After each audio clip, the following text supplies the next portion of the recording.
अस्सलाम वालेकुम नाजरीन, मैं हूं उस्मा खान रूमी और आप देख रहे हैं प्रोग्राम नया दौर। नाजरीन, कहते हैं कि पाकिस्तान में सियासत दरोग गोई के बगैर जो है मुमकिन नहीं है। सियासतदान इलेक्शन से पहले बहुत वादे और दावे करते हैं और जब वो इक़्तिदार में आते हैं तो वही उन्हीं वादों का या दावों का उनसे जब हिसाब मांगा जाता है तो वो बड़ी आसानी से उससे पीछा छुड़ा लेते हैं और वो ये कह देते हैं कि ये तो सियासी नारा था या सियासी बयान था, इसका प्रैक्टिकल रियलिटी के साथ कोई ताल्लुक नहीं है। इस मरतबा भी कुछ इसी तरह के दावे और वादे किए जा रहे हैं इलेक्शंस कैंपेन के दौरान और इन सियासी गलत बयानियों के मुआशरे पर और मुआशी मामलात पर बहुत गहरे असरात मुरतब होते हैं। आज जो वादे किए जा रहे हैं वो क्या नए हैं और कितने पुराने हैं और कितने प्रैक्टिकल हैं, इस पर हम बात करेंगे। ताहिर मलिक साहब और इसार राना साहब हमारे साथ मौजूद हैं। राना साहब, आज मैं आपसे शुरू कर रही हूँ। राना साहब, मुझे ये बताएं कि आज जो नवाज शरीफ ने तकरीर की और नवाज शरीफ ने तकरीर के दौरान कहा कि मैं इम्पोर्टेड नहीं, मकामी वज़ीर आज़म हूँ और आप मुझे वोट दें और इस दफ़ा जो मैं काम करूँगा वो आपने पहले कभी नहीं देखा होगा। उन्होंने फिर ये भी कहा कि वो जो इमरान खान है वो तो यूटर्न का मास्टर था और मैं नहीं हूँ। तो मैंने कहा कि मैं ज़रा थोड़ा सा मैंने फिर उनकी बात को गौर से सुना तो मुझे ये लगा कि वो जो कहते हैं ठीक कहते हैं कि वो यू टर्न के मास्टर नहीं है, वो तो डब्ल्यू टर्न के मास्टर हैं। वो यू से भी आगे की एक चीज़ है। वो कैसे? वो कहते हैं कि बाजवा साहब आपने मेरी हुकूमत गिराई और फिर बाजवा साहब को लंदन से वोट भी दे देते हैं।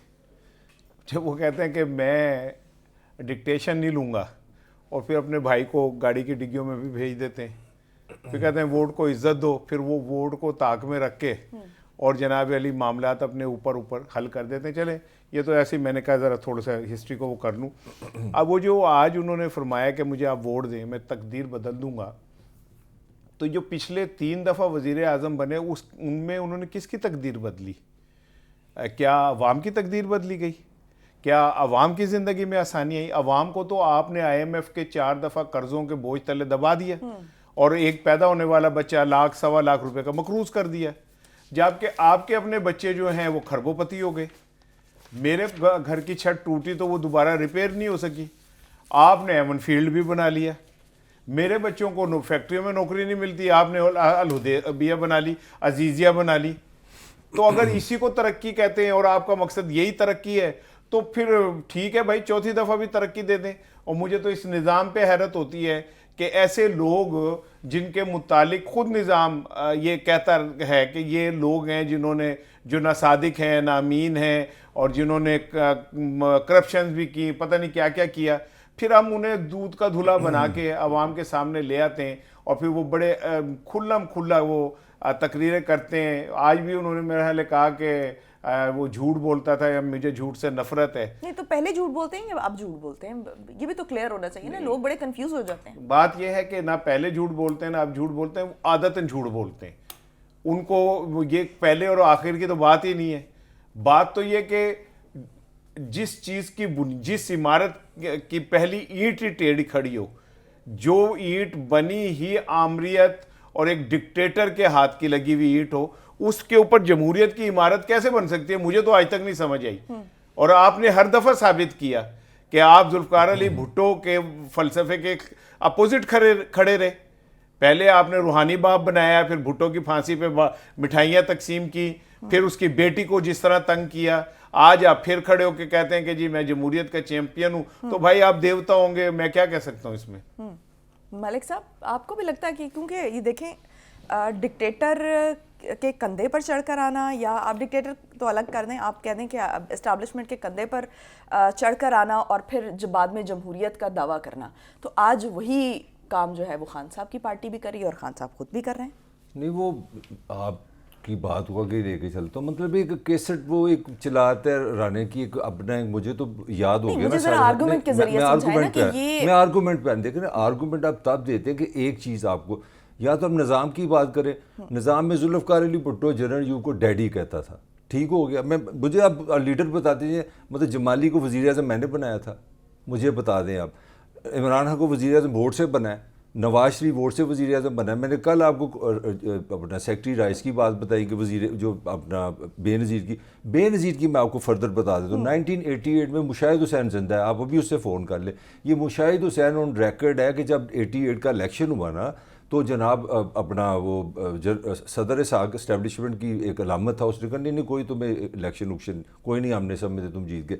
3 अमेरिकन टॉप लोग आए, वो इस्लामाबाद आके बैठ गए और उन्होंने गन पॉइंट के कहा जनाब इसको वज़ीर-ए-आज़म बनाओ।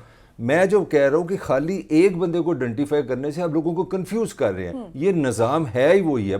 मैंने तो कहा आप नाम बताओ, इमरान का बता दो। इमरान 18-19 साल खजल होता रहा, 1 सीट 2 सीट 3 सीट 4 सीट, और इमरान खान ने सीटों के लिए अपना जनरल मुशर्रफ को इतनी मोहब्बत में चला गया कि वो जाकर चला गया रेफरेंडम में कि जी जनरल मुशर्रफ को वोट दो, फिर गुस्से में आ गई। ये मैं फर्स्ट हैंड आपको बता रहा हूँ। फिर उसको मतलब ऐसी ज़ुबान इस्तेमाल करनी शुरू कर दी। यहाँ सबको पता है, इवन के 2018 में इमरान खान ने भी गिव अप किया, उसने इसी निज़ाम को कबूल किया जिस पे ये बात कर रहा है। मैं ये कह रहा हूँ कि नवाज भी उसी तरह है, शहबाज भी उसी तरह है, बेनज़ीर भी उसी तरह है, जुल्फ़िकार अली भुट्टो भी उसी तरह है, इमरान खान भी उसी तरह है, जमाली भी इसी तरह है, ये सारी इसी तरह है। बात करनी है तो इस निज़ाम की करें, ये सारा पॉइंट है। और जो नवाज शरीफ की आप बात कर रहे हैं, छोड़ दें आप, नवाज शरीफ को भूल जाए। उसमें क्या बुराई है जब आप कहते हैं कि जनाब आपने अदालतों से मुझे क्यों निकाला? झूठा है, असली है, जेली है तो पॉलिटिशियन ना, पैदाइश तो वो वोट की है। तो किससे पूछ रहा है वो पूछ रहा है, अदालतों से पूछ रहा है, निजाम से बात कर रहा है। एक लास्ट कमेंट तो निजाम से जिससे पूछ रहा है भाई, निजाम ही तो उसे लेके आ रहा है। निजाम ताकतवर है ना, वो तरीके से बात कर सकते हैं। उसकी लास्ट जो कमेंट है मेरे ख्याल में एक रैशनल बात है। वो कह रहा है कि मैं इस निजाम को बदलूंगा। ये बदलता है कि नहीं बदलता, ये पाकिस्तान के लोगों ने देखना है। मेरा तो काम ये है कि उसने ये चीज आज मानी है कि मुझे गलत निकाला गया, मुझे अदालत को नहीं निकालना चाहिए था, और कल साबित हुआ है ब्लूमबर्ग की रिपोर्ट से, ये चीज़ प्रूवन है। एक न्यूट्रल स्टडी आई है कि इमरान वर्सेस जरदारी वर्सेस नवाज के दौर में महंगाई भी कम थी और गुर्बत भी कम थी। तो ये जवाब है। ये तो आपने फैक्ट्स के साथ बात की, लेकिन मैं भी अपना पॉइंट ऐड करना चाहूंगी। मैंने फैक्ट्स यूज किए। नहीं, पॉइंट्स आपके ठीक हैं, लेकिन एक चीज से मैं डिसएग्री करती हूँ कि जो ऑल द वे आप ये कह लेना कि ये चीज ऐसे होती है, तो अवाम का जो वोट होता है फिर भी मैटर करता है, क्योंकि दुनिया भर में जो एस्टैब्लिशमेंट जहां पर कंट्रोल भी करती है, वहां पर भी इलेक्शंस 100% कंट्रोल्ड नहीं होते। बहरहाल जो अवाम का, क्योंकि 50 से 60% हो सकता है, 50% तो प्रिवेल करेगा ना। अगर आप ये कहें कि 2018 में इमरान खान की कोई पॉपुलैरिटी नहीं थी, या 2018 में नवाज शरीफ की पॉपुलैरिटी नहीं थी, तो ये बात गलत है। ऑन ग्राउंड सूरत हाल कुछ और थी। कंट्रोल्ड जो इलेक्शंस होते हैं वो किसी हद तक किए जा सकते हैं, थोड़ी बहुत रिगिंग हो सकती है। आप इससे अग्री करते हैं या नहीं? मेरी बात सुनो। बात जो मलिक साहब जो फरमा रहे थे ना, इन्होंने तो ये बात ये कही है कि पाकिस्तान में कभी भी कोई इलेक्टेड हुकूमत थी ही नहीं, या मार्शल रहा या सिविल मार्शल रहा या सिविल मार्शल की शक्ल में मार्शल रहा। जो इनका थीसिस है कि जो भी आया वो इस्टेब्लिशमेंट के पांवों को हाथ लगा के आया। मेरा सवाल यह है कि जब आप इस्टेब्लिशमेंट के पांव को हाथ लगा के आ रहे हैं, और मलक भी इस बात को मान रहा है, तो फिर आप अवाम को किस चक्कर में बेवकूफ बना रहे हैं? अभी मैं कह रहा है कि जी वो निजाम बदल सकता है। कैसे बदल सकता है? एक बंदा 3 दफा वजीर आजम रहा, वो अपने भाई के साथ 7 दफा वजीर आला रहा, ठीक है? वो जो बंदे अपनी मर्जी से अपने जूते नहीं बदल सकते, वो निजाम बदलेंगे? जो अपनी मर्जी से बयान नहीं बदल सकते, वो निजाम बदलेंगे? जिन लोगों ने पिछले 41 साल में पाकिस्तान में, मुझे एक बात का जवाब दें, ये 3 दिन पहले इस्लामाबाद की एक सड़क के ऊपर लटकती हुई लाश मिली, और वो बड़ा हॉरेबल सीन था। F8 में गालिबन कि ट्रैफिक जा रही है, और वो जो एक पुल के ऊपर से वो लाश, किसकी लाश थी? वो किसने खुदकशी की थी? वो इस निजाम की खुदकशी थी। वो इन 24 करोड़ लोगों के भूख की अलामत थी, जिसके अंदर लोग भूखे मर रहे हैं। शदीद सर्दी में उनके पास बचाव का कोई रास्ता नहीं है। वो हीटर नहीं चला सकते, वो सुई गैस नहीं चला सकते, और इनकी गाड़ियां ये इनके बैठने से पहले 2 घंटे पहले गर्म हुई होती है या ठंडी हुई होती है। ये इनकलाब लेके आएंगे। जिनके बच्चे पाकिस्तान आने से इनकारी हैं, जो कहते हैं हम पाकिस्तान नहीं जाना चाहते, वो इनकलाब लेके आएंगे। बड़े चे गवेरिया देख लो, इनकलाब लेके आएंगे। इनकलाब ऐसे आता है कि आपको हजारों क्या एकड़ की कोठियों के अंदर रहे और जनाब वाली झोंपड़ी वालों की बातें करें। बंद करें ये मजाक। आप सीधा सीधा कह के साड़ी गल हो गई है, बट ठीक है खत्म हो गए, कोई वोट नहीं, देयर इज नो वोट, चलो इलेक्शन। जो जज्बा खत्म होंगे ना, तकरीर खत्म होगी। यही अच्छा बात- मैं बताऊं, यही बात- एक मिनट मेरी बात सुन ले, मेरे ना दलील का जवाब आप दलील से दिया करें, ये मत क्या करें मलका जज्बात है, इसका मतलब होता है आपका दलील नहीं है, आप दलील का जवाब दलील से दो। जज्बात इटसेल्फ दलील नहीं है, ये शोर करना, ये इस तरह इनकलाब आते हैं। मलका जज्बात है यार मेरी बात का जवाब बात सुनो ना, बात सुनो, साबित करो कि तुम्हारा लीडर बड़ा नेल्सन मंडेला है। सुनो दलील सुनो, दलील ये कहती है कि हमेशा निजाम प्रोसेस को में बदलती है। नवाज शरीफ को एक दफा 5 साल नहीं मिले, मैं नवाज शरीफ सबका केस लड़ रहा हूं, मैं I am not part of Nawaz Sharif. इस मुल्क की किसी पॉलिटिकल पार्टी को 5 साल नहीं मिले, और कोई तुम्हारी तरह की रंगीन तस्वीर अपना जो वाल पुट के तकरीरा करके अपना मातम करके सोसाइटी नहीं बदलती। आपको अल्टीमेटली प्रोसेस में आना पड़ेगा। ये अच्छे हैं, ये गलत है, लेट देम वर्क। सिस्टम में रह के सिस्टम को चेंज करना पड़ेगा। हम लोग शो करते हैं, आज मैं गलत कर गया, चलो कल भी कर गया, परसों कर गया, या मुझे ये चैनल निकालेगा या मैं बंदे का पुत्र बनूंगा। तुम लोग जब तक पाकिस्तान के लोगों को इस प्रोसेस में रखोगे, मैं चैलेंज करता हूँ, नवाज शरीफ हो, इमरान खान हो, कजाफी हो, ताहिर मलिक हो, राना हो, सब परफॉर्म करेंगे। हो क्या रहा है, जब आपने मुझे कहा, कागजों में कहा, सिस्टम ने कहा कि इसको 5 साल दो, आज क्या हो रहा है, इमरान खान की परफॉर्मेंस का जिक्र ही कहीं नहीं हो रहा। मैं उसके खिलाफ बात नहीं कर रहा, लड़ाई कुछ और पड़ रही है। मैं जो आर्गू कर रहा हूं, बात दलील की होगी ना, दलील मेरी ये है कि आप पाकिस्तान के लोगों को टाइम दें, उनको ऑब्जर्व करने दें। नवाज शरीफ गलत है तो उसको निकाले, अगर इमरान खान गलत है निकालें, यहाँ तो निकाल रहे नहीं लोग। कौन निकाले? वोटर निकाले, वोटर निकाले, सिस्टम चलने दो, यही रुक जाए, सिस्टम की बात करो। ठीक है, ये बोलो, मुझे बताओ कि एक इलेक्टेड प्राइम मिनिस्टर के खिलाफ काला कोट पहन के कौन पेश हुआ था? नवाज शरीफ किया था, गलत किया था। एक इलेक्टेड प्राइम मिनिस्टर के खिलाफ उसामा बिन लादेन से पैसे लेके अदम एतमाद लेके कौन लेके आया था? गलत किया था, नवाज ने किया था। आईएसआई से पैसे लेके बेनजीर के खिलाफ इत्तेहाद किसने बनाया था? गलत किया था नवाज शरीफ ने। तो फिर नवाज शरीफ ने जब सारे गलत किया है तो उसी को बार बार क्यों? उसका जिम्मेदार अमीर गुल है ना, पैसे उसने दिए थे, फजूल बात। तुम मुझे लाके हीरोइन दो और मैं पी लूं, मैं कोई कमजोर पे हमला, और राणा बन ठहर जो एक मैं उस्मान सर, सॉरी मुझे बताओ कि पैसे जो नवाज शरीफ ने दिए थे, आईएसआई को तो कह रहा था अपना जनरल हमीद गुल, पैसे देने वाला जनरल हमीद गुल, उसका नाम नहीं लेगा, पाए डालेगा नवाज शरीफ। क्यों? उन्होंने प्रोग्राम से बाहर भी जाना है। पैसे देने वाला दोनों, लेने वाला दोनों गुनाहगार है। और किसी ने उसने पूछा ना पुत्र उधर नहीं जाएगा, आप घर से भाग गई हैं, तो कहती जी उसने मिन्नतें बड़ी की थी, ठीक है ना। और भाई वो जिम्मे पैसे नहीं फड़े उन्हें देते, तो तुझे क्यों लेते? भाई गलत है। मैं उसामा बिन लादेन से क्यों पैसे पकड़े तुमने? जो उसको दे रहा है उसको भी तो बात करो ना। सारे भाई जो दे रहे मैं, मुझे उससे क्या गरज है? क्यों गरज? इसलिए गरज नहीं है मेरी, सुन ले, मैंने क्योंकि वो ताकतवर है। ठहर जाओ, मैंने जनरल हमीद गुल को वोट नहीं देना, मैंने वोट नवाज शरीफ को देना है। मैंने अपने 5 साल उसके हाथ में पकड़ाने, मैं क्यों जब जनरल हमीद गुल से बात करूं? मैं तो नवाज शरीफ से करूंगा जो मेरा लीडर बनता है। मलिक साहब की बात भी तो ठीक है ना। देखिए हमारे जो पॉलिटिकल इंस्टीट्यूशंस हैं, कसूर तो उनका है, हमारे अंदर जो हमारे जो पॉलिटिकल इंस्टीट्यूशंस हैं वही डेवलप नहीं है। और नहीं, मैं कह रहा हूं, मैं तो पॉलिटिकल इंस्टीट्यूशंस पे अभी बात ही नहीं कर रहा, मैं तो अपने पॉलिटिशियंस पे बात कर रहा हूं कि जी उसने मेरी मिन्नतें की इसलिए भाग गई, ये क्या तरीके की दलील हुई? तो ठीक है, तुम्हारा अपना कैरेक्टर भी तो है, ओहो तो बनाए ना, पैसे तो ना पकड़े, चलती हुकूमतों के खिलाफ साजिश का हिस्सा तो ना बने।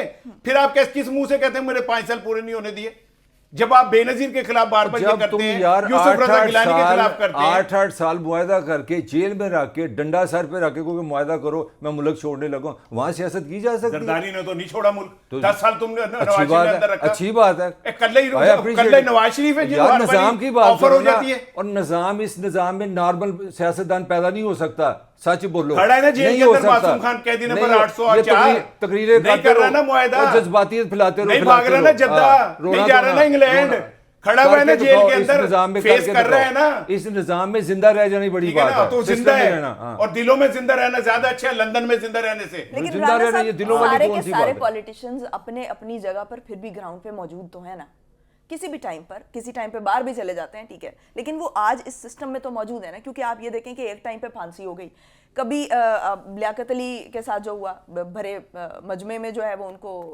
गोली मार दी गई। तो आप ये भी तो देखें ना कि जहां पर वजीर आजम ने कत्ल हो जाना और उसके बाद तहकीकात ही नहीं होनी, ठीक है ना, बेनज़ीर भुट्टो वाला मामला, कहाँ अपनी गवर्नमेंट आई जरदारी साहब की वो नहीं करवा सके, ठीक है। लेकिन बात ये है ना कि फिर भी पॉलिटिशियंस आशिक और सौदाई में यही फर्क है, सख्त सिनेरियोज आशिक और के सौदाई में बावजूद यही भी फर्क है। politicians खड़े हुए हैं। भुट्टो साहब को जब बताया गया था कि आपके खिलाफ ये बन रहा है माहौल, आप चले जाएं मुल्क से, ऑन रिकॉर्ड है, भुट्टो ने कहा कि मैं जहां भी चले जाऊं मौत मेरा पीछा करेगी, और मैं तारीख के अंदर भगोड़े के तौर पे याद नहीं रखा जाना चाहता। आशिक और सौदाई में फर्क होते हैं, ये आप इस बात को समझें। नावल और सियासत में फर्क है। अच्छा, भुट्टो चला जाता है, चलो इसके सिनेरियो पे मैं आता हूँ, भुट्टो चला जाता, साल 2 साल बाद वापस आ जाता, 3 साल में वापस आ जाता, कोई सिचुएशन बन जाती तो हो सकता है हम 11 साल ज़िया के अजाब से बच जाते। ये जो नावलों की बात करते ना, ये समझ रहे कि दुनिया फिल्म है, ये फिल्म में तो भुट्टो बन गया, बड़ा तालियां लगी, वाह पैसे पूरे हो गए, नतीजा क्या हुआ? 11 साल ज़िया यहाँ पे रहा। जिस किस्म के वो कानून बना गया, 73 के कॉन्स्टिट्यूशन का बेड़ागर्क कर गया, पाकिस्तान के कल्चर को तबाह कर गया, अफगानिस्तान ले आया, हीरोइन ले आया, पाकिस्तान में औरत का इमेज खत्म हो गया, पाकिस्तान की अजीबोगरीब शक्ल बन गई। लो ये वो तारीख में भुट्टो जिंदा। भाई भुट्टो जिंदा रहना ज़रूरी है कि बनना ज़रूरी है? जिंदा रहना इसलिए ज़रूरी है। ये रोमांस, ये सारा तकरीरें करेगा, रोना धोना तोड़ेगा, वो तारीख में जिंदा रहेगा। और तारीख में तो ज़िया जिंदा 11 साल, वो तो बेचारा 4 साल भी सिर्फ वज़ीर आज़म रहा है और 52 ईयर्स की एज में दुनिया से ही चला गया। अब बोलो, बात यह है कि जो तारीख में जिंदा मलक रहेगा। का फार्मूला है ना, काश वो सुकरात को पता होता वो जहर ना पीता, काश मंसूर बिन हलाज को पता होता वो खाल ना खिंचवाता। इससे आगे जाना नहीं चाह रहा, उन कहा अच्छा कुर्बानियों और शहादतों पे नहीं जाना चाह रहा। तो अगर इसका फार्मूला, एक मिनट ठहर जाए, अगर वो फार्मूला होता ना तो दुनिया में आज तक अच्छाई और बुराई के खिलाफ जो हद बनी है ना वो कभी भी ना बन पाती, ठीक है ना। ये जो लोगों ने जानों की कुर्बानियां दी ना, और उन्होंने बताया कि जुल्म के खिलाफ खड़े हो ना, वो जो टीपू सुल्तान का है ना कि शेर की एक दिन की जिंदगी गीदड़ की 100 साल जिंदगी से बेहतर है। आप 4 बारियां ले लो और भुट्टो के 4 साल वो हमेशा 4 साल याद रखे जाएंगे, भगोड़ोगे नहीं। लेकिन कई दफा जिंदगी भी तो बेहतर होती है। तो नहीं, कई दफा जिंदगी बेहतर होती है ना। आशिक और सौदाई में और फर्क क्या है? जिंदगी की सबसे बड़ी जिम्मेदारी है जिंदा रहना। ये अफसाना निगारी, मैं यही तो कह रहा हूं कि मंसूर बिन हलाज जो था उसको भी नहीं पता था। अच्छा, इसको जिसने अच्छा, रॉकेट साइंस निकाली है, मेरे ख्याल में सच तो बोलो, सिचुएशन पे डिपेंड करता है कि किस वक्त क्या चीज मैं प्रिवेल इससे सीधा करेगी। सवाल करता हूँ, रोमांस जरा निकाल के बिल्कुल अपने दिल पे बता के सच्चाई में बताओ, दुनिया ताकत से चलती है कि किससे चलती है? हिस्ट्री से चलती है, रोमांस से चलती है? दुनिया किससे चलती है? यहाँ किस तुम्हें हमें किसने बैठाया हुआ है? हम किसकी ताकत, हम तरह के लिए हम बैठे हैं यहाँ पे, ताकत से दुनिया चलती है। रोमांस हुआ है, नावल निगारी, अफसाना निगारी, वो तारीख में रह गया और मरे भी बेचारे नो मलिक साहब, 45 साल हो लेकिन गए। हम पैशन और इमोशंस को नहीं निकाल सकते। नहीं, मैं उसके नहीं कह बगैर भी ये रहा, रियलिटी क्या है? चलो तुम जज बन, रियलिटी क्या है? ताकत रियलिटी है कि रोमांस और रियलिटी सुन है? तो ताकत बड़ी रियलिटी है, बड़ी लेकिन reality है। इमोशंस भी अपनी और जगह नहीं पे सुन मैटर लेना। करते बड़ी हैं। रियलिटी कौन सी है? Power politics. Power politics. कर लें पहले आप, मैं बाद कर में ले, बाद में पावर- कर लूंगा। मैं मैं कर- कर लूंगा। रियलिटी नहीं, मैं पावर। ब्रेक के बाद कर लूंगा। आप कर लें, डिबेट कर लें, मैं ब्रेक के बाद बात अफसाना करूंगा। है और नहीं, नहीं नहीं, कोई ऐसी ब्रेक बात नहीं आई, है, आप बात ठीक है ना? करें। नहीं, मैंने कहा ब्रेक के बाद बोलना है मैंने।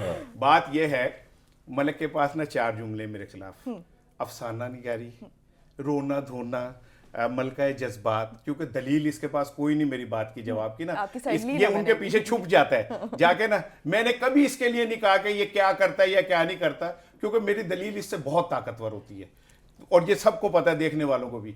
मैं सिर्फ ये कह रहा हूं, ये जो कह रहा है ना कि ताकत हकीकत है, ठीक है, बिल्कुल ताकत हकीकत है। काबिल ने हाबिल को मारा था, लेकिन हिस्ट्री में काबिल कातिल है, हीरो नहीं है, ठीक है ना। जब जिन लोगों ने शहादतें दी वो हीरो हैं, जिन्होंने शहादतें की वो विलन हैं। ताकत का राज एक वक्त तक होता है, हमेशा के लिए नहीं होता, ठीक है। क्या रोना शुरू करो और क्या कहते हैं, यार ज़िया से बड़ा शुरू करता रहता मैं रोने लगा ना, ये वही अफसाना निगारी। ज़िया से बड़ा मैं इस एज का ज़िया से बड़ा विलन नहीं है पाकिस्तान में, क्योंकि लाहौर में पैदा हूँ, यहाँ रहा हूँ।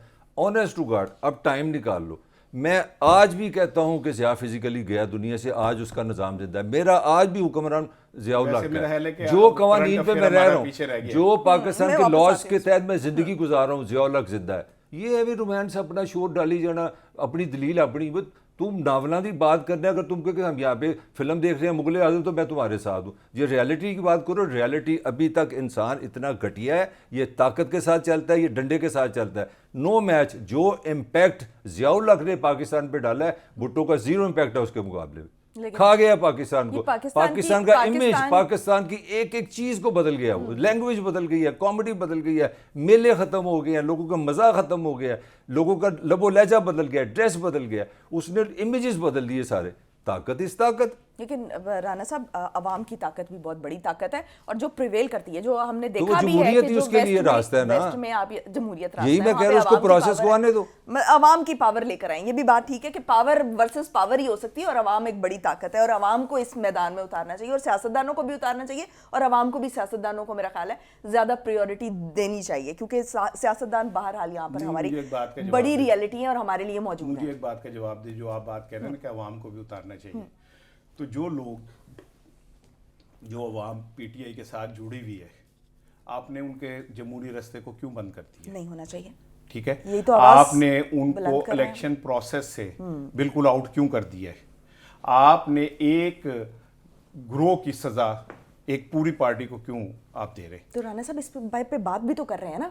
कौन कर रहे हैं? मतलब हम बात कर रहे हैं, अगर आप भी बात कर रहे हैं आज यहाँ पर, तो आप भी हम में से ही है ना। आप अपनी आवाज तो बुलंद कर रहे हैं, मैं अपनी जगह पे कर रही हूँ, मलिक साहब भी अपनी जगह पे इस निजाम को या इस प्रोसेस को गलत कह रहे हैं।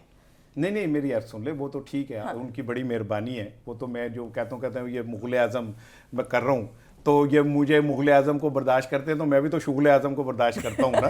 तो बात ये है, लेकिन असल चीज़ ये है कि आप जब पाकिस्तान के अंदर जमहूरी इक़्तिदार की बात करते हैं, ठीक है, तो मैं तो कहता हूँ कि 9 मई वालों को सज़ा दें, लेकिन ये कौन सा रास्ता है जिसमें नवाज शरीफ साहब गज वज के जलसे कर रहे हैं और बिलावल भुट्टो गज वज के जलसे कर रहे हैं और पीटीआई वाले अगर 4 बंदे इकट्ठे हों तो आप उनको उठा लें, तो इससे, इस जमहूरी निज़ाम से आप क्या नतीजा निकालेंगे?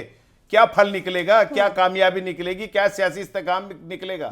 और ये बात मेरी लिख ले, मैं आपके प्रोग्राम में बार बार कह रहा हूँ कि ये इंतखाबात वजह बनेंगे एक नए इंतखाबात के। ये इंतखाबात हमारे सियासी मसाइल का हल नहीं है, जिसके अंदर आपने रिंग में एक पहलवान को उतार दिया, ठीक है, बाकी पहलवानों को आपने बांध के, रस्सियां बांध के रिंग के नीचे फेंक दिया है और एक बच्चे को खाली तलवार पकड़ा दी है कि तूने रिंग में नहीं बाहर गचक चलानी है ऐसे करके, और एक बंदे को कह दिया कि आप रिंग में घूमते फिरे। तो अगर इस तरह उसे जितवा के पाकिस्तान के मसाइल का हल निकल सकता है तो यह भी आपको अगले 6 महीने में पता चल जाएगा। इस बात का खदशा जाहिर किया जा रहा है कि अगर इसी तरह से करके सूरत हाल रही और तमाम सिनेरियो भी इसी तरह से करके चलते इलेक्शन तक, तो जो इलेक्शन की ट्रांसपेरेंसी है उस पर बहुत से सवालात उठ जाएंगे। लेकिन मरियम नवाज साहिबा ने एक बड़ा दिलचस्प आज जुमला बोला। मैं ब्रेक लेने के लिए कहा जा रहा है मुझे, ब्रेक से वापस आकर मैं उस पर डिस्कस करती हूँ। Stay tuned.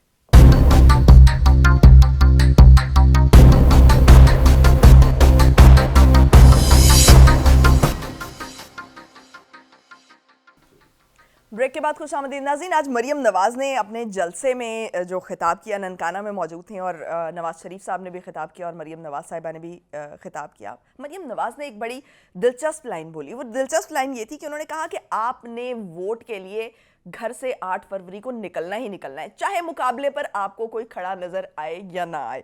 मलिक साहब मुझे ये बताएं कि ये क्या जुमला है? उसमें कहानी वही है जो मैं कह रहा हूँ, हम अपने अपने एंगल से आ रहे हैं, रोना सब का एक ही है। वो क्या है, अब मैं बताऊँ हुआ क्या है। थोड़ी सी बात करनी पड़ेगी। जब जुल्फ़िकार अली भुट्टो इस दुनिया से गया ना, तो जनरल ज़िया ने 85 में पाकिस्तान में इलेक्शन कराए और उसने एक ही साइंस रखी, उसने कहा जी कोई पार्टी नहीं आ सकती, गैर जमाती बुनियादों पे कराए अब ना हम तरक्की कर गए। उसने कहा कोई नहीं आ सकती। अब अल्लाह का शुक्र है 2024 से हमने कहा एक नहीं आ सकती। ये तरक्की तो है ना, ऐसे मनो ना। अच्छा 85 से हुआ क्या? 85 से हुआ क्या कि सारे ज़ाद उम्मीदवार आ गए और बकाऊ रेट लग रहे हैं। लंडा बाजार खुला है, कोई 150 का कोड विके है, कोई 250 का कोड विके है, कोई स्वेटर जेडे मेरे जी अभी लंडे के पैड भी विक गए। तो आज भी तो आजाद मैं अब साइंस मैं आने लगा उस पॉइंट पे। जो असल इशू क्या बन गया पाकिस्तान की पॉलिटिक्स, याद है हम शो में बैठे हुए मैंने कहा था ये बहुत समझने वाली चीज़ है। ज़रूरत है कि आज़ाद उम्मीदवार की फिनोमेना क्या है। फिनोमेना ये है कि एक जमात गई, वो एक हमने दुश्मन ख़त्म किया ना। मुझे ये लगा है कि पीपल्स पार्टी और नून दोनों को फिक्र लग गई कि कहानी तो आज से निकल गई है, क्योंकि जब इतने बड़े आज़ाद आ जाएंगे। अब बताएं ये कितना शोर डाला है बिलावल, मुझे बताया पंजाब में कितने MP खड़े किए हैं? नवाज शरीफ 214, इनके सारे MNA MPA भी जीत जाए ना ऑनेस्ट टू गॉड, तो ये पाकिस्तान में हुकूमत नहीं बना सकते। मैं साबित क्या करना चाह रहा हूँ, अब इनको नई प्रेशर आ गया, इनको प्रेशर ये आ गया है कि अल्टीमेटली अगर आज़ाद ज़्यादा जीत गए तो पाकिस्तान है किसी टाइम भी बत्ती भी चली जाती है, कभी इंटरनेट भी चला जाता है, कभी कभी तबीयत भी खराब हो जाती है। उसकी तरफ तो पहले इशारा कर तो दिया अब ना मेरा कि ये हो सकता अब है। ये वो क्या कह रही है, जहनसाजी रखें। वो ये कह रहे हैं कि ज़्यादा से ज़्यादा शेर से मतलब है कि आप ये मत समझे कि वो जेल में चला गया, आप ये मत समझे कि उम्मीदवार नहीं आ रहे, ये दस्तबरदारियों पे ट्रस्ट नहीं करना, घर पे के सिगरेट नहीं पीना, अमिताभ बच्चन दी फिल्मां नहीं वेखनियां, खुदा दा वास्ता जी आके शेर नूं वोट पाना, कहीं वो ना हो के बाद में पता लगे कि पाकिस्तान में 1000 MNA बने जिसमें 3000 आज़ाद जीत गए। तो आज़ाद के बाद होगा कि ना राणे की कोई इज्जत रहनी ना कोई मेरी इज्जत रहनी, अगले ने कह रहे बढ़िया गल्लां करते, तो हुकूमत पता नहीं कौन सब बना आज़ाद हो जाएगा। जाएंगे। ये बड़ी बरीक सी बात है जो मैं कर रहा हूँ, पता नहीं हुकूमत कौन बना जाएगा। वो बाकी ये बताएगा राणा कौन बनाएगा हुकूमत। बात यह है कि आप PTI की ताकत से इनकार नहीं कर सकते, ठीक है। हाँ, popularity तो है। सबको पता है कि आज़ाद उम्मीदवार किसके होंगे, सबको पता है कि ईया का नाबदू व ईया का नस्तईन के नाम पे कौन सामने आएगा। और वो जो शेर है ना कि हमें मताए कूचाओ बाजार की तरह उठती है हर निगाह खरीदार की तरह। अब खरीदार तैयार हो गए, बिलावल कहता है मैं आज़ाद को मिला के हुकूमत बनाऊंगा, वो मरियम साहिबा कहती हैं कि तुसी बाहर खुदा का वास्ता है बाहर निकलिएगा, क्योंकि उनको ये वो लग रहा है कि कहीं इमरान जहाँ मज्जियाँ चराता रह जाए और खेड़े डोली ले जाए, ठीक है ना। ये खौफ इनको तारी है।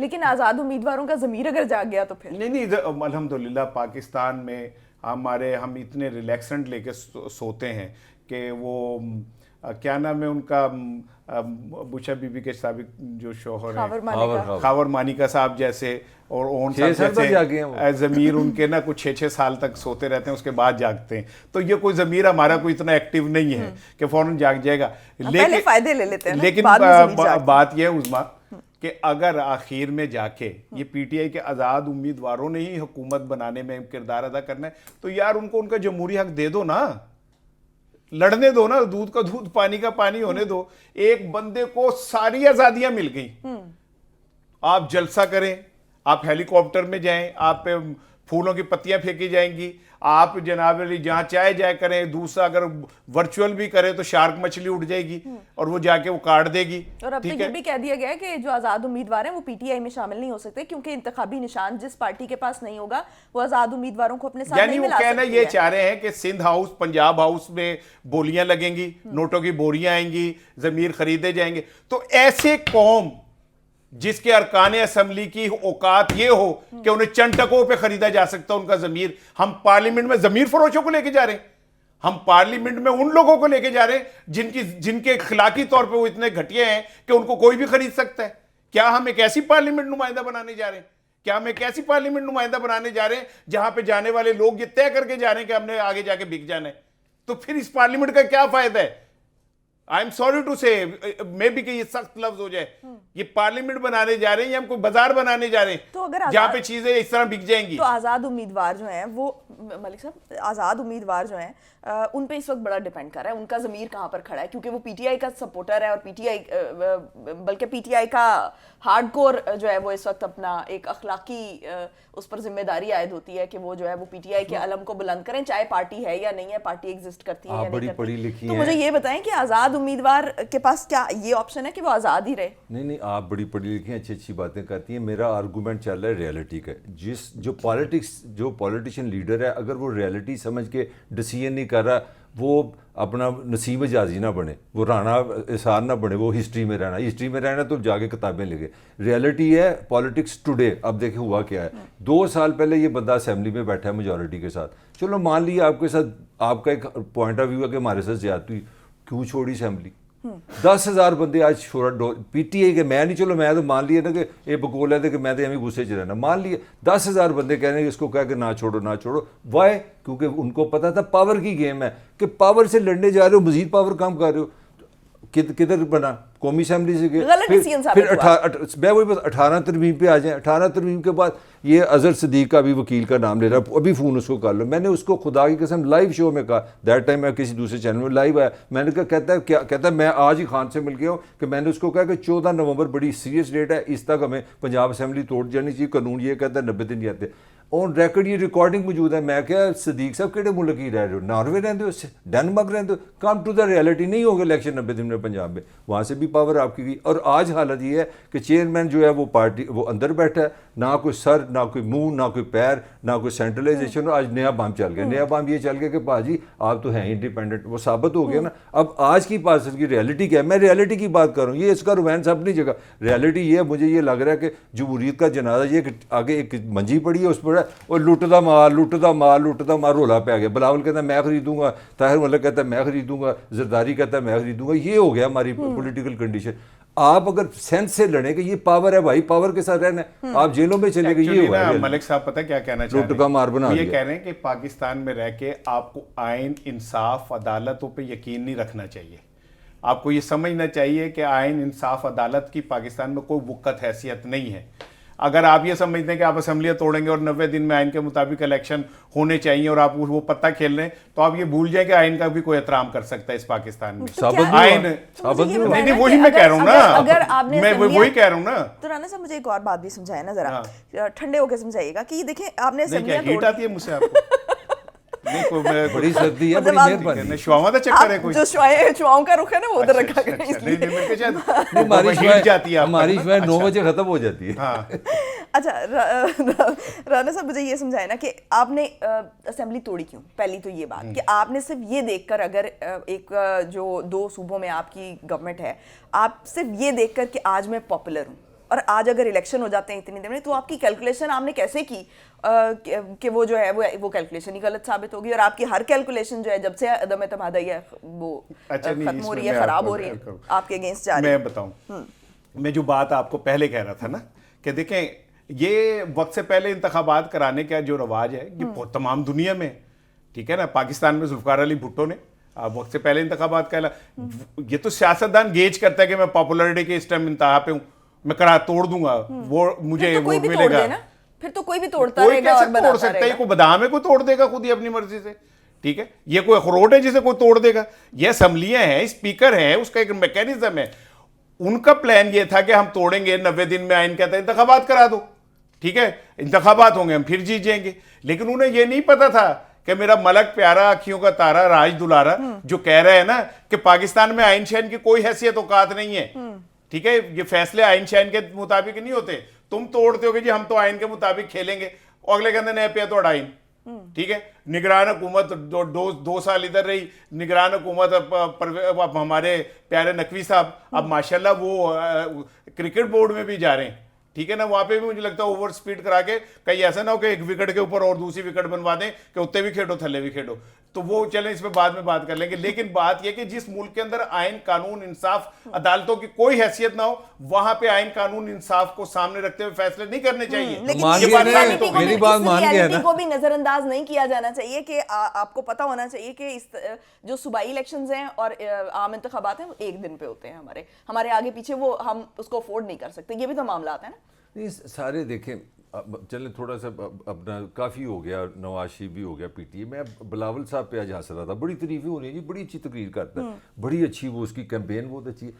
मुझे समझ नहीं आ रही कि यार दुनिया की 5वीं बड़ी आबादी है, तो थोड़ा सा मोहब्बत भी तो है ना मेरी राने के साथ। ये जो गुर्बत की बातें करता है वो उसको सिर्फ 15 दिन के लिए याद आती हैं सलवार कमीज पहन के। आज की खबर मैं आपको दूं, मतलब सर बंदा फाड़ लेता कि यार क्या मजाक है, क्या खूबसूरत कॉमेडी है पास।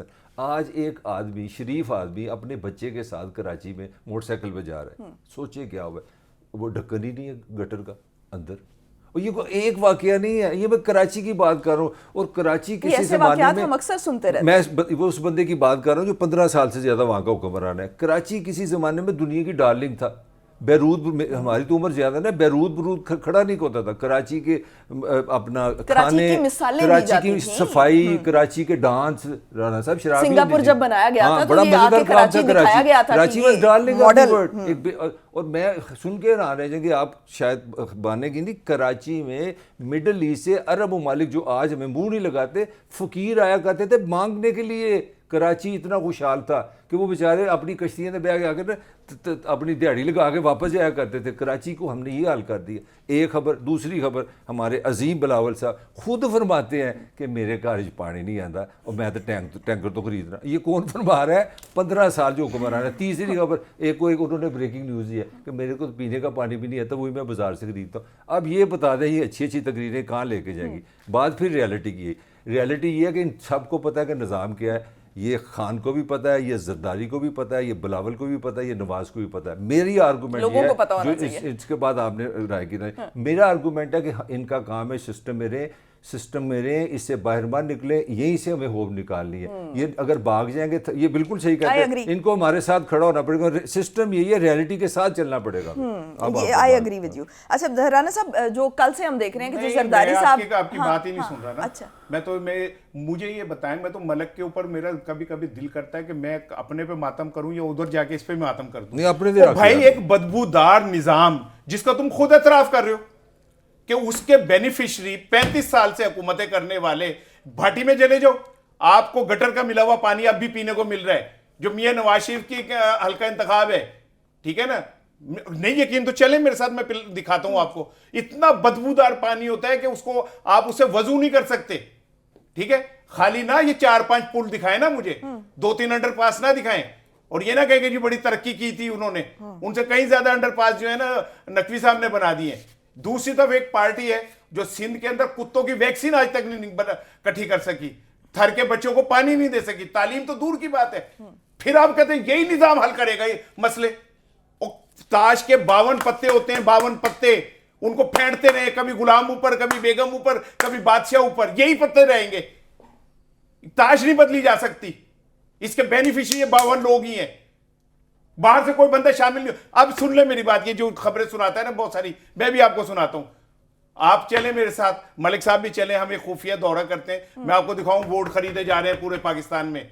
मैं आपको दिखाऊं कि घरों में पैसे दिए जा रहे हैं वोट खरीदने के, शनाख्ती कार्ड लिए जा रहे हैं, आपके पकड़े जा रहे हैं, अपने पास रखे जा रहे हैं। मैं आपको लेके जाता हूं मुस्लिम लीग के बहुत सारी जगहों पे जहां पे नादरा के अमला बैठा हुआ है और शनाख्ती कार्ड बना रहे हैं।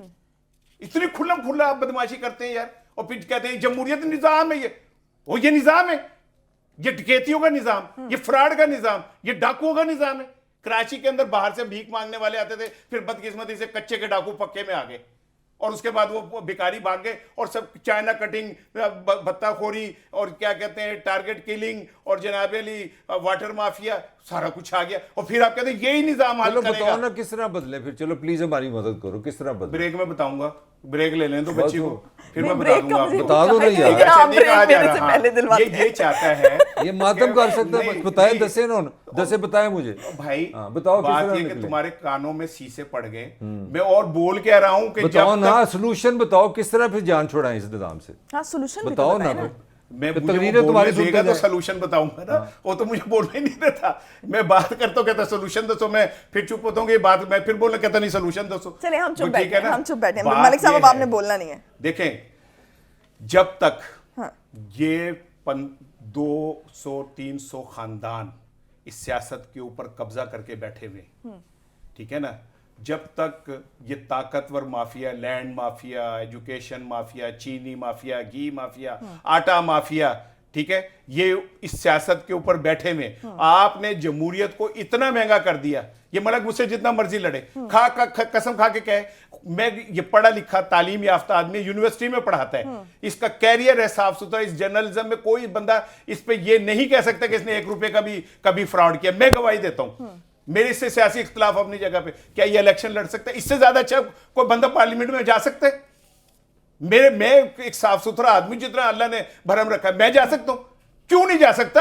और डार्लिंग सोल्यूशन दो ना, छोड़ो मुझे हल दो। ओ यही तो कह रहा हूं, तेन सोल्यूशन नहीं समझ नहीं आ रही, तो मैं तेन बस थले दे दिया। मैं यही तो बता रहा हूं कि, और मैं क्या कह रहा हूं कि जब तक तालीम याफ्ता पढ़ा आम आदमी सियासत का हिस्सा नहीं बनेगा, उसको आप सिर्फ बिरयानी पे, कीमे वाले नान पे नहीं रखेंगे, जब तक वो खुद इलेक्शन नहीं लड़ेगा। भुट्टो को जो 4 साल में कहता हूं अजीम, उसमें शेर मोहम्मद भट्टी एक अनपढ़ आदमी थे, ठीक है ना, उन्हें अंगूठा छापते, लेकिन भुट्टो ने उनको एमपीए बना दिया था, और वो पता नहीं कौन सा जो लाहौर का इतना बड़ा खानदान है उनके खिलाफ जितवाया था। This is what the democracy is, ये नहीं है कलीम खान साहब जैसे ताकतवर आदमी या जो हल्के में इस टाइम पीपल्स पार्टी खर्चा कर रही है, इलेक्शन कमीशन अंधा हो गया, नजर नहीं आ रहा उसे सिर्फ पीटीआई के इंटर पार्टी इलेक्शन नजर आते, उसे नजर नहीं आ रहा कि किस वोट खरीदे जा रहे हैं, उसे नहीं पता कि किस तरह जनाब अली शनाख्ती कार्ड के वहां पे बैठ के बनवाए जा रहे हैं। अच्छा राना साहब, मुझे एक और साइंस समझाए ना, ये हम देख रहे हैं कि जो शहबाज शरीफ साहब हैं वो अलग कैंपेन कर रहे हैं,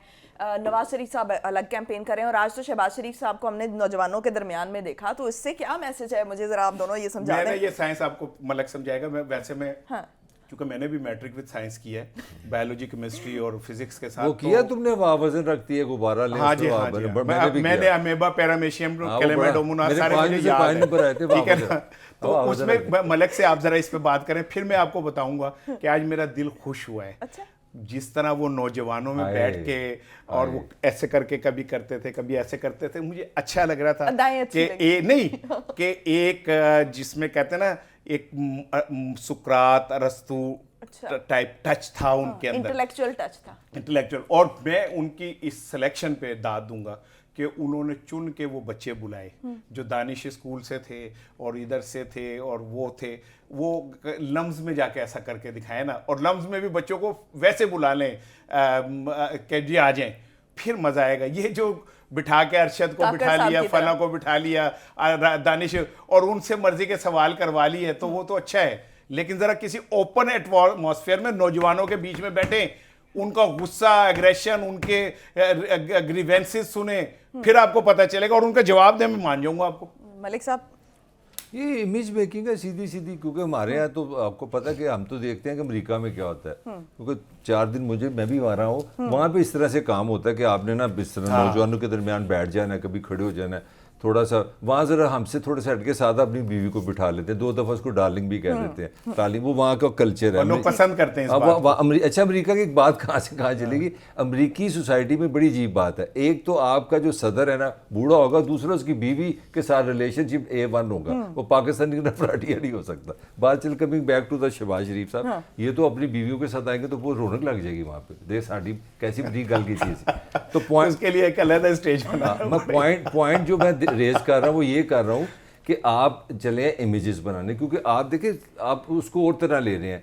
एक भाई जनाब ननकाना साहब, वहाँ पे सिख पॉपुलेशन, पंजाबी, एक टोल टमक्का, कल आप 130 में गए, क्योंकि हम दोनों लोरिये बैठे हैं, ये तो वहाँ का रहने वाला है, इसको पता है वहाँ का मिजाज कैसा है। कल लोगों ने वहाँ पोपट खुआए जी उनको, समझ के मतलब ये है। दूसरी तरफ उन्होंने कहीं ये मैसेज भी देना कि यार हम भी टाई कोट पहन सकते हैं, और अवामी भी हैं हम, ये पॉइंट है। मैं ये है डिजायरेबल इमेज, टोटल वेस्ट को ये मैसेज गया, पाकिस्तान के ताकतवर हल्कों को और वेस्ट को गया कि यार देखो इतना ना कोई छोटी मोटी अंग्रेजी हमें भी आती है, और मान लिया हाँ की अंग्रेजी बड़ी अच्छी है, ठाठ ठाठ करके बोल रहा है, हम भी गुजारा कर देते। तो ये जो डिजायरेबल इमेज दुनिया में ना एक पैकिंग है, एक दुनिया की एक अपना एक स्टैंडर्ड है। ये मैसेज आपके लिए नहीं था फ्रैंकली स्पीकिंग, ये मैसेज था किसी और के लिए, और ये वहां पे कराया गया। लेकिन मलक मुझे बताओ, वो जो हमने वीडियो देखी जिसमें वो पोपट थे क्या थे जो खा रहे थे, तो उसमें मियाँ साहब ने वो लिफाफा लेके और उसमें से निकाल के अपने ड्राइवर को अंदर हाथ डालने क्यों नहीं दिया, सारे खराब हो जाने थे,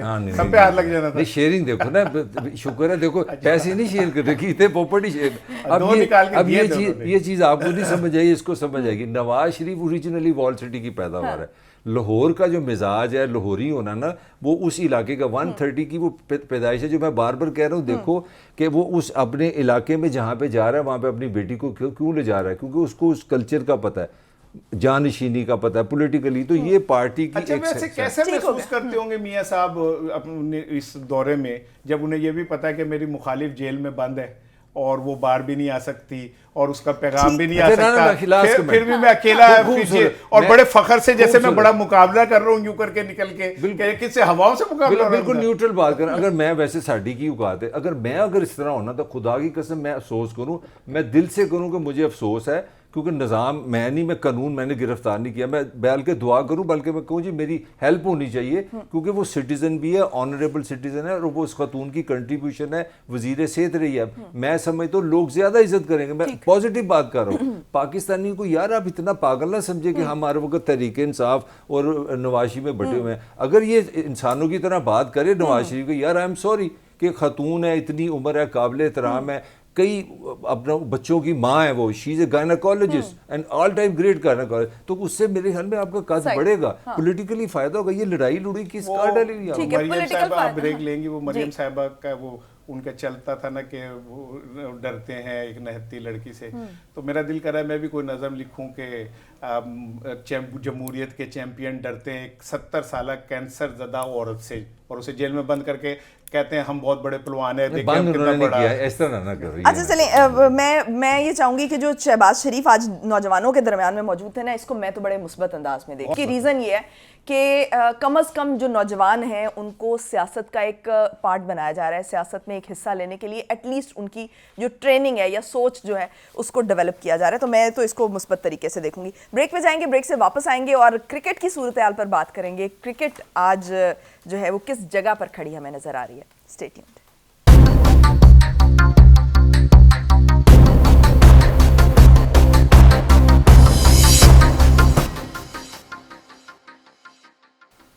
ब्रेक के बाद खुशामदीद नाज़रीन। हमने आज कोशिश की है कि हम जो पीसीबी की जो इस वक्त सूरत हाल है, ख़ासतौर पर क्रिकेट को हम जिस जगह पर देख रहे हैं, कुछ अर्सा पहले क्रिकेट क्या थी और आज जो क्रिकेट है वो भी सियासत की नज़र होती जा रही है, इस पर हम बात करना चाह रहे हैं। मलिक साहब, आप सबसे पहले मुझे ये बताएं कि क्रिकेट में आज क्या हो रहा है? क्रिकेट में वही हो रहा है जो पाकिस्तान सारे के साथ हो रहा है कि आपने मेरिट नहीं रखना, आपने ताल्लुकात रखने हैं, आपने अपने बंदे रखने हैं। भाई एक आदमी बहुत अच्छा शुगर मिल चला सकता है, वहाँ से अरबों रुपए कमा सकता है, और ज़कात शरीफ साहब कमाते हैं, क्योंकि पाकिस्तान में अगर आप सोना बना लें या शुगर बना लें एक ही चीज़ है, सब्सिडी आपको लंबी कहानी है। यानी ये भी बिजनेस है। ओ हो पाकिस्तान के साथ जो शुगर ने किया वो तो 1000 प्रोग्राम करके आपको समझ नहीं आएगी। पाकिस्तान को जो डाके बड़े बड़े इस मुल्क में पड़े हैं उसमें शुगर नंबर 1 है, और अल्लाह का शुक्र है जरदारी साहब के पास सबसे बड़ी शुगर मिल है, उसमें अपने मियाँ साहब भी शामिल है, उसमें हमारे मायूं खान साहब भी शामिल है। एक असेंबली थी मुझे याद है, उसमें शायद 35 हमारे MNA थे जिसके पास सबकी शुगर। मतलब मैं सिंबॉलिकली बात करता हूँ, जब किसी निज़ाम में आप किसी का प्रोफेशनलिज्म ना देखें, उसकी एक्सपर्टी ना देखें, आप उसका पैसा देखें, तो फिर यही होगा। एक बात इसका क्रेडिट जरूर जाएगा अपना खान को। हाँ क्रिकेटर था ना, देखें रमीज़ राजा जब जब वो हेड था इसी बोर्ड का, तो आज ये मेरे से क्रिकेट में बहुत आ गया, मुझे ज़्यादा बोलना नहीं चाहिए। रमीज़ राजा के होते पाकिस्तान क्रिकेट टीम जो थी ना, 1 डे में नंबर 1 थी, मैं राइट? उसी के जाने के बाद T20 में भी T20 नंबर, ये मैं ऑफिशियली बात कर रहा हूँ, ये मैं इमोशनल बात नहीं कर रहा, वो कुत्ते वाला हाल हुआ इस नंबर 1 टीम का। जब ये इंडियन को देखते हैं कि तो साइकोलॉजिकली मरीज हो गए हैं, ये डर जाते हैं, इनका हेल्थ का मसला है। मैं आपको गारंटी देता हूँ इनका खाली जिस्म का मसला नहीं, ये ज़हनी तौर पे बेचारे दबे हुए हैं, क्योंकि इतनी प्रिडिक्टेबिलिटी कोई नहीं, निज़ाम इतना अजीबोगरीब है। सारा मसला वही है जो पूरे पाकिस्तान का, पूरे पाकिस्तान का मसला ये है कि मेरिट पे काम नहीं करना, शराफत से काम नहीं करना, जिसमें जो सलाहियत है उसके मुताबिक उसको काम नहीं देना। बाकी राना साहब, ये बात तो है कि ये बात पिछले कुछ अरसे में तो बहुत ज़्यादा सामने आई है कि जो क्रिकेट है उसको सियासत की नज़र, न सिर्फ सियासत की नज़र किया जा रहा है, बल्कि ये एक तो बिजनेस बनाया जा रहा है, दूसरा हम देख रहे हैं कि आए रोज़ सिफारिशों पर भर्तियाँ हो रही हैं, तो ये मामला तो गंभीर होता जाएगा, प्रोफेशनलिज्म खत्म हो जाएगा। मैं उनका इंटरव्यू पढ़ रहा था, तो उनसे कुछ सवाल हुआ मियां नवाज शरीफ साहब से कि अगर आप वजीर आजम ना हो तो आप क्या बनना चाहेंगे, तो उन्होंने कहा कि मैं चेयरमैन पीसीबी बनना चाहूँगा।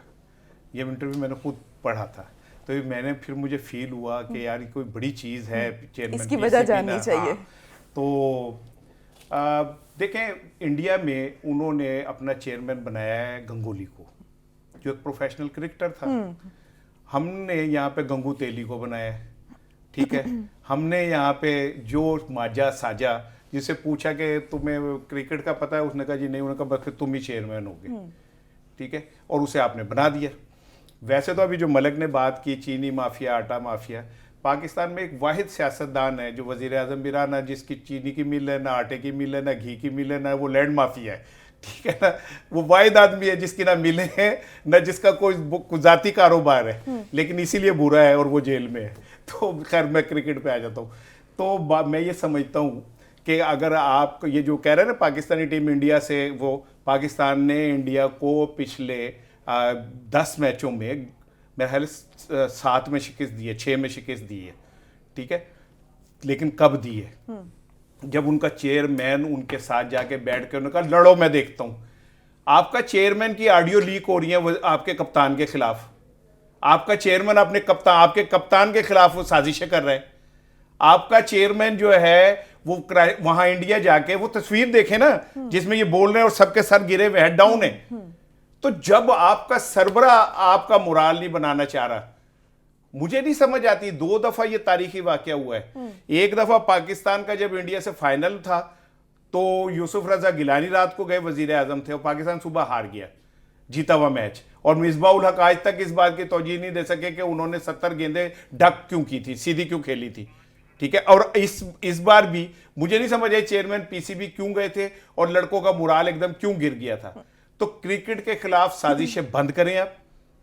आपने पाकिस्तान के साथ वो कौमी खेल के साथ, हॉकी के साथ, वो कि मैं एक दिन यहां पे मैं जब वो बात कर रहा था तो मैं सचमुच आंखों में आंसू थे कि आपकी टीम एशिया कप खेल के आई, हॉकी के लड़के खुदा की कसम उन्हें ओपन डाले में पीछे बिठा के घर छोड़ के आए। और हमें कुछ थोड़ा सा खुदा का खौफ नहीं? हमें इस मुल्क के साथ चेंज होती है तो चेयरमैन पीसीबी चेंज हो जाता है। मैं थोड़ा बोलूंगा, एक जमाना था, अब पाकिस्तान की 75 साल जिंदगी में आप जमानों की बात कर रहे हैं। ये मैंने दुनिया का वर्ल्ड रिकॉर्ड होगा, Pakistan Olympic champion, Pakistan world hockey की बात कर, Pakistan world champion, Pakistan Olympic champion, Pakistan Asian champion, मतलब दुनिया में चैंपियंस ट्रॉफी ये एक टाइटल आया था फर्स्ट टाइम। दुनिया के जितने टाइटल से ना एक टीम के पास था, उसका था पाकिस्तान। आज की जो कल की लेटेस्ट खबर है, तीसरी दफा ओलंपिक से आउट हुए हैं। ओलंपिक से नहीं हरे, क्वालिफाई नहीं कर सके। 4 साल के बाद ओलंपिक्स होता है। कितने मैंने साल गिना दिए आपको? 12 साल। और ये अभी मैं छोटी सी एक टेक्निकल चीज पढ़ रहा था, मैं तो कोई स्पोर्ट्स का माहिर नहीं हूं, मगर दुनिया कभी इस तरह नहीं करती। हमारी जो टीम इस वक्त गई थी ना क्वालिफाई करने के लिए, एक गोलकीपर, मेरे लिए दुनिया की तरीके की वाह टीम होगी जिसने रिजर्व गोलकीपर। क्या बात कर रहे हो? हम एक जो हम क्वालिफायर चीन में रहने गए थे, हमारा कोच ही नहीं था। चलो वो तो अच्छी लो दुनिया की अनोखी मिसाल सुन ले। और कोच क्यों नहीं था? अच्छा अगली बार कैप्टन, अच्छा पूछा कोच क्यों नहीं था? क्यों नहीं था? मैं आपसे पूछ रहा हूँ, आप मुझसे पूछे, लेकिन कोच इसलिए नहीं था कि उसकी 7 माह की तनख्वाह नहीं दी गई थी, वो वापस भाग गया। यानी यार आप कौमी खेल के साथ ये खिलवाड़ कर रहे हो। तो क्रिकेट तो चलो कमाऊ पूत है ना, उसमें तो बहुत पैसा आता है, इसलिए हर बंदे की जबान यहाँ लटकी होती है। गैर मुल्की दौरे, अब बच्चों को लेके, फैमिली को लेके, मैं कलकत्ता भी मैच देखने जाऊंगा, मैं सिडनी भी जाऊंगा, फिर बेतहाशा पैसे, करोड़ों रुपए नीचे। ठीक है, लेकिन इसके बावजूद क्या कौमी प्राइड भी कहीं मैटर करता है? कोई हमारी इज्जत भी कहीं मैटर करती है? आप जनाब वर्ल्ड कप हार गए, आप ऑस्ट्रेलिया में व्हाइट वॉश हो गए, आप न्यूजीलैंड में तकरीबन व्हाइट वॉश हो गए, रो के एक मैच हमने जीत लिया।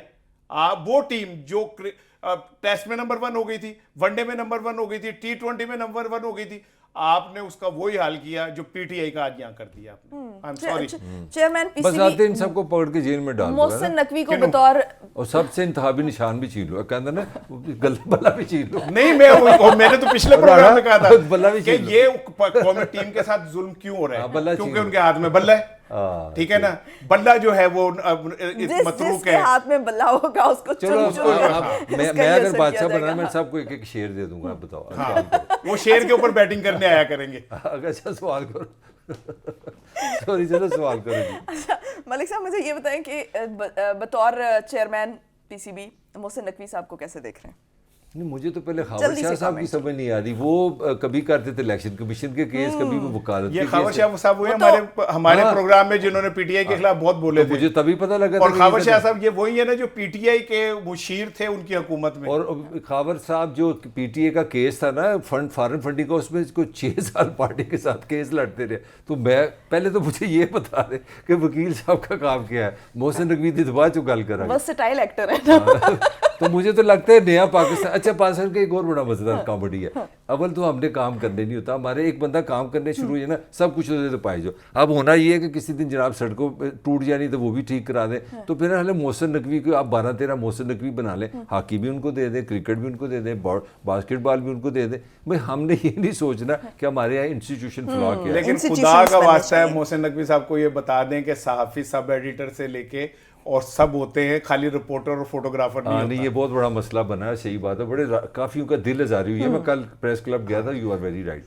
नाज़रीन, हम देखते हैं कि हमारे जो पॉलिटिकल इंस्टीट्यूशंस हैं वो ख़राब से ख़राब होते जा रहे हैं। तो हमारी जो सबसे पहली प्रायोरिटी होनी चाहिए ये होनी चाहिए कि हम लोगों को पावरफुल करने के बजाय इंस्टीट्यूशंस को पावरफुल करें, और ये जो इंस्टीट्यूशंस हैं ये अपने अपने दायरे कार में अपने अपने इख्तियार के अंडर जो है वो काम करें। ये हमारे मुल्क की सबसे बड़ी ज़रूरत है, हमारे माशरे की सबसे बड़ी ज़रूरत है। आज के लिए इतना ही, कल होगी आपसे दोबारा मुलाकात। मुझे दीजिए इजाज़त, पाकिस्तान की हमेशा पाइंदगी की दुआ के साथ।